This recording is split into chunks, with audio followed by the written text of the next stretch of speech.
Iwerddon, gwlad eithaf tebyg I Gymru, lot o gaeau gwyrdd, tîm rygbi a hefyd iaith ei hun.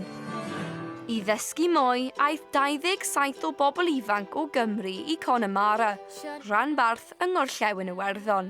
Nes I rili joio Connemara, oedd e'n lle mor brydferth, a oedd yn profiad byth gofiadwy I fi, gan o'n I ddim wedi bod I Iwerddon o blaen. A oedd e'n rili neis I cwrdd â pobl Gwyddeleg, a oedd e'n rili magu hyder, a wedyn datblygu sgiliau fi I siarad â pobl newydd. Fel rhan o'r daith, recordio nhw gan a fideo arbennig yn y ddwy iaith.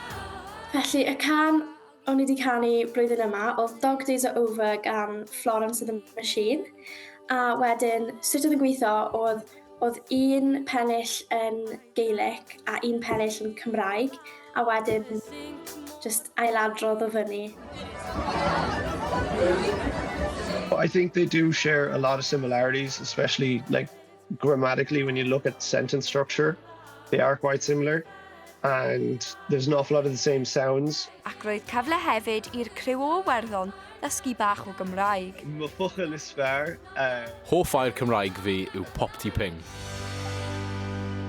Do iaith ond un gan yn dod â nhw'n agosach at ei gilydd.